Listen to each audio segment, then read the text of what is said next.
Matin, Maxime Switek.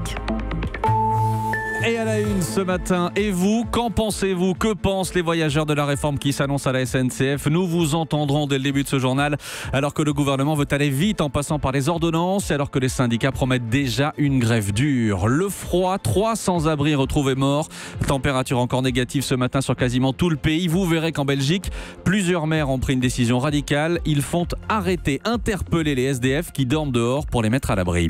Dans ce journal, l'embouteillage au salon de l'agriculture, Édouard Philippe et Laurent Wauquiez doivent s'y croiser à partir d'aujourd'hui. Le procès en appel du meurtre d'Aurélie Fouquet, policière municipale abattue en 2010 après une tentative de braquage. Également au sommaire, c'est plus grave que prévu. Neymar ne sera sans doute pas du match contre le Real. Et puis Tom Sawyer, c'est l'Amérique du 19e siècle. Tom Sawyer version comédie musicale. Nous vous ferons découvrir ça. 8h15, l'interview politique. La droite soutient-elle la réforme de la SNCF? Question que nous poserons à Éric Woerth. La CGT imagine déjà un mois de grève, la CFDT une grève reconductible. Hors de question que l'on crache à la figure des cheminots. C'est ce que dit ce matin Laurent Berger. On le voit depuis hier, la situation s'est nettement tendue autour de la réforme de la SNCF. Et les voyageurs dans tout ça, que pensent-ils? Que pensez-vous de la réforme et des mouvements de grève qui s'annoncent? Réponse sur les quais de la gare Montparnasse. Pendant cette période-là, ça va être compliqué. Eux, c'est normal qu'ils protègent, mais nous, en tant qu'utilisateurs, forcément, ça nous gêne beaucoup plus. Accepter si ça va vite en négociation, parce qu'un mois, c'est énorme, quoi. Avec le train de vie qu'on a, c'est compliqué. Je suis 100% d'accord avec eux. Il faut les soutenir.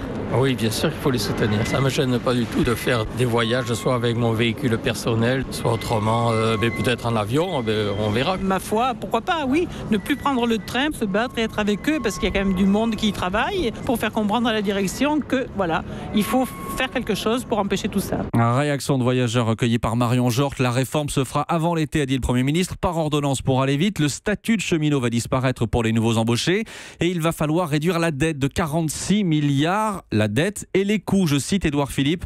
Les Français payent de plus en plus cher pour un service qui marche de moins en moins bien. Bonjour Nicolas Barret. Bonjour Maxime. Directeur de la rédaction des Échos. Nicolas, on n'a pas forcément tous les chiffres en tête, mais en plus du prix des billets de train, la SNCF nous coûte à nous Français chaque année. Oui, savez-vous par exemple que lorsque vous achetez un billet de train, ce que vous payez de votre poche ne couvre que 40% du coût. Et pourtant, surtout quand c'est un billet de TGV, c'est parfois cher. Le reste, 60% du prix du billet est payé par la collectivité, par les contribuables. C'est même un peu plus si on y ajoute les subventions versées au régime de retraite des cheminots par l'ensemble des Français. Bref, le vrai coût du train est beaucoup plus élevé qu'on ne croit. D'où cette réforme. Oui, parce que chaque année, le contribuable verse 14 milliards d'euros d'aide pour faire rouler les trains, comme l'a dit hier Édouard Philippe. C'est plus que le budget de la police et de la gendarmerie réunis. Ça représente 200 euros par Français et par an, 800 euros par foyer. Alors attention, tous les pays subventionnent le rail. C'est pour ça qu'il est légitime que le système reste public. La privatisation n'a pas de sens pour une activité massivement subventionnée. En revanche, il est urgent de revoir le modèle économique du rail français, car avec un tel niveau de subvention, on ne peut pas tenir très longtemps. SNCF, le choc d'une réforme express, c'est à lire ce matin dans les Échos. Merci Nicolas Barret. On va en reparler juste après ce journal avec Éric Woerth pour les Républicains. L'autre grand titre à la une de l'actualité ce matin, c'est encore et toujours le froid. Le thermomètre ne remonte toujours pas pour l'instant. 68 départements ont déclenché leur plan grand froid. Ils l'ont libéré. 5000 places d'hébergement d'urgence pour les SDF. On a appris que 300 abris d'ailleurs étaient morts ces derniers jours. Dans la Drôme, les Yvelines et en Savoie, le froid qui touche aussi une bonne partie de l'Europe et notamment la Belgique. Là-bas, un maire a pris une décision radicale, Aude Vernuccio. Il fait interpeller les SDF qui dorment dehors pour les mettre à l'abri. Oui, parce qu'entre ceux qui renoncent à appeler les centres d'hébergement d'urgence et ceux qui refusent d'y passer la nuit, cela donne des sans-abri qui dorment sur le trottoir par moins 7 degrés par exemple à Bruxelles en ce moment, ou encore moins 6 à Etterbeek. C'est là que le maire Vincent Wolf a décidé de les faire arrêter pour leur éviter l'hypothermie, de gré ou de force entre 20h et 7h du matin. Si par contre elles ne veulent pas se protéger contre elles-mêmes, la police doit les persuader de les suivre pour se faire examiner par un médecin. Il n'est pas question de limiter les années venues et la liberté individuelle des personnes qui, s'ils le souhaitent, peuvent dormir dehors, mais pas au péril de leur vie. une dizaine de personnes ont déjà été arrêtées et mises à l'abri. Alors la mesure sera levée dès que le thermostat remontera. Mais en attendant, d'autres communes se renseignent pour appliquer la même méthode. C'est le cas de Namur, près de Charleroi. D'autres villes lui ont même demandé la copie de son arrêté municipal pour s'en inspirer. Aude Vernuccio, le froid et ses conséquences parfois inattendues, comme pour les propriétaires, et ils sont de plus en plus nombreux, de voitures électriques. Les batteries détestent les températures glaciales. Reportage à Strasbourg d'Adrien Becht. Vous l'avez peut-être remarqué, quand il fait très froid, la batterie de votre téléphone se décharge plus vite. Eh bien, c'est exactement la même chose pour une voiture électrique. C'est ce qu'a noté ces derniers jours sur son véhicule Sébastien Bischoff, commercial dans la région de Strasbourg. Le matin, si je sors de mon garage, qui est forcément pas aussi froid que l'extérieur, je vais être surpris de la chute d'autonomie qui va apparaître au bout d'une dizaine de minutes de route, le temps que le véhicule se mette à température extérieure. Il est capable de faire à pleine charge en été une centaine de kilomètres. En hiver, on est à 70 kilomètres. Car il faut attendre que la batterie au lithium chauffe à 10 degrés, explique Guillaume de Vauchel, directeur de l'innovation chez l'équipementier Valeo. Il faut utiliser une partie de l'énergie qui est stockée pour chauffer la batterie. Donc tant qu'elle n'est pas à température, elle va chauffer, donc consommer plus. À cela s'ajoute le chauffage pour le conducteur et les passagers. De quoi diviser l'autonomie des véhicules électriques par 2 dans certains cas en période de grand froid. Adrien Becht. Europe 1, il est 8h06. Le salon de l'agriculture, au-delà des milliers de visiteurs attendus, plusieurs personnalités politiques ont prévu de s'arrêter porte de Versailles. Édouard Philippe doit y arriver dans une demi-heure. Laurent Wauquiez également. Premier contact avec la foule pour le président du Parti des Républicains depuis ses déclarations fracassantes face aux étudiants d'une école de commerce. Comment sera-t-il accueilli, notamment par les agriculteurs ?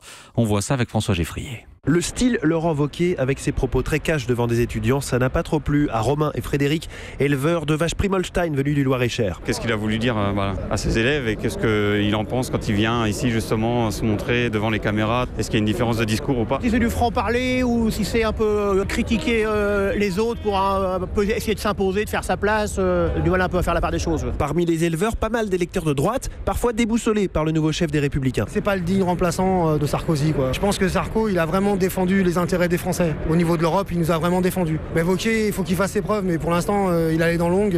Moi, je suis pas fan. Les idées, on pourrait parfois y adhérer, mais le personnage me dérange. Les rapports humains dans le milieu agricole, ça reste encore très important. Et Laurent Wauquiez est-il un homme des territoires ou un Parisien ? Là-dessus, il y a débat. Je crois qu'il est originaire de Haute-Loire, il est dans une zone d'élevage. Je doute pas de ses capacités à avoir des idées sur la question. Comme on dit chez nous, c'est un titi. Vous savez ce que c'est qu'un titi ? C'est le Parisien pur et dur. Moi, je suis du Sud-Ouest, on les appelle les titis. Ils vivent dans leur monde. Ça ne sera donc pas facile de convaincre, mais le chef de la droite s'est donc donné 2 jours complets au Salon de l'Agriculture. Un reportage de François Geffrier. Laurent Wauquiez qui a reçu un soutien, disons plutôt inattendu hier soir, celui de Jean-Luc Mélenchon. Nouveau billet sur son blog. Le député La France Insoumise considère que le président des Républicains a subi une lourde attaque globale du parti médiatique et que toute cette affaire était ridicule et que finalement Laurent Wauquiez s'en sort renforcé. La politique, c'est aussi l'agenda du président Macron qui se remplit. Il est invité le 24 avril prochain aux États-Unis pour une visite d'État. Ce sera la toute première visite d'État organisée là-bas depuis l'arrivée de Donald Trump à la Maison-Blanche. Et puis toujours à l'étranger, la Syrie avec l'entrée en vigueur à l'instant d'une trêve humanitaire dans la zone de la Ghouta, trêve décrétée par Moscou. Europe 1. Il est 8h09, la suite du journal, Maxime Switek. Avec l'ouverture aujourd'hui du procès en appel du meurtre d'Aurélie Fouquet, cette policière municipale de 26 ans, tuée en 2010 dans une fusillade à Villiers-sur-Marne. Ils seront 8, dont Redouane Faïd, à être rejugés par la cour d'assises de Paris. 8 hommes qui, au départ, dans cette affaire, voulaient s'attaquer à un fourgon. Une tentative de braquage qui a échoué. C'est l'enquête du 8h. Bonjour Guillaume Bier. Bonjour. Guillaume, les chiffres sont assez spectaculaires. En l'espace de 15 ans, le nombre d'attaques de fourgons s'est effondré. Oui, rendez-vous compte, en l'an 2000, il y en avait eu 24 au total, 2 par mois en moyenne. Il y a 10 ans, on en déplorait moitié moins. Et l'an dernier, une seule attaque de fourgon recensée. Attaque pour laquelle 8 personnes ont d'ailleurs été arrêtées hier matin par la police judiciaire. En clair, ce phénomène typiquement français a été quasiment éradiqué, explique Frédéric Douady. Il est chef de l'Office central de lutte contre le crime organisé. On peut l'expliquer premièrement par l'arrestation des malfaiteurs qui s'étaient fait la spécialité de ces attaques à main armée particulièrement violentes et par une augmentation et par des contraintes beaucoup plus importantes que se sont fixées les sociétés de transport de fonds notamment qui ont élevé la sécurité de leur transport. Il y a moins d'attaques à main armée, c'est une réalité. Néanmoins, on a encore en France des malfaiteurs puissamment armés et qui ont l'envergure pour attaquer ces transporteurs de fonds. Et puis autre explication, le grand banditisme s'est en quelque quelque sorte reconverti. Certaines équipes de braqueurs s'en prennent plutôt aux camions de fret, les chargements de smartphones, les produits de luxe. Ou alors, ces malfrats se sont carrément réorientés vers le trafic de drogue à très grande échelle. Alors justement, on va prendre un exemple, Guillaume. La ville de Creil dans l'Oise, c'est là-bas qu'a vécu la plupart des accusés qui comparaissent aujourd'hui aux assises. Oui, à 60 km au nord de Paris, au bord de l'autoroute A1, Creil, une ville de 35 000 habitants, dont plus de la moitié vit dans des logements sociaux, taux de chômage 25%.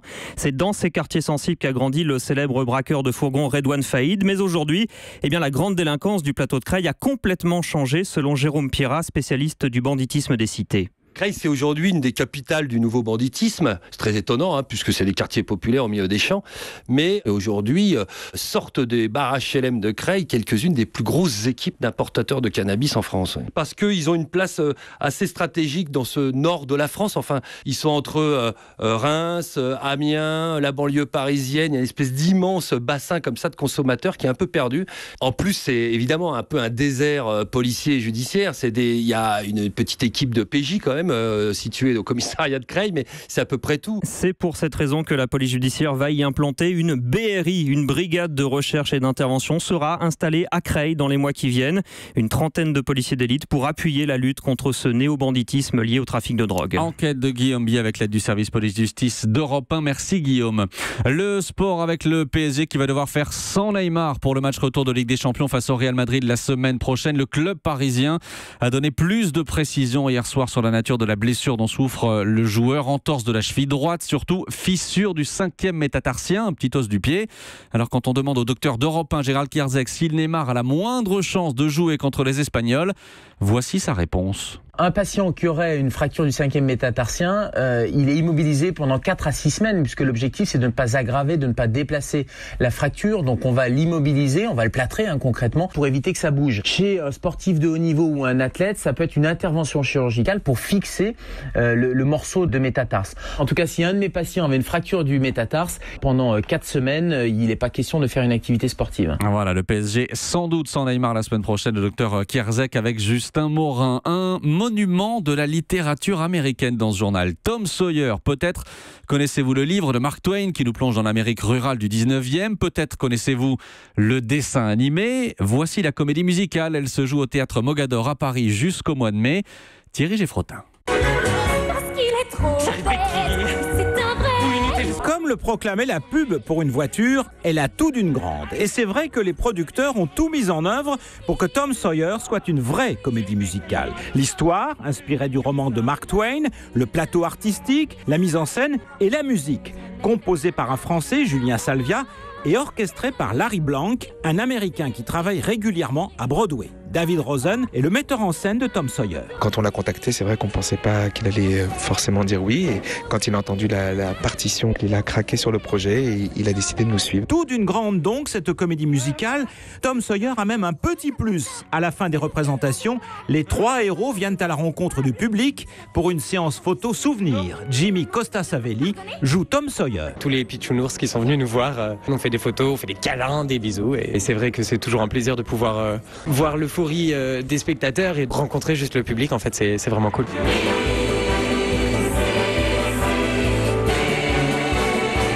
Tom Sawyer à Mogador à Paris jusqu'au mois de mai. Europe.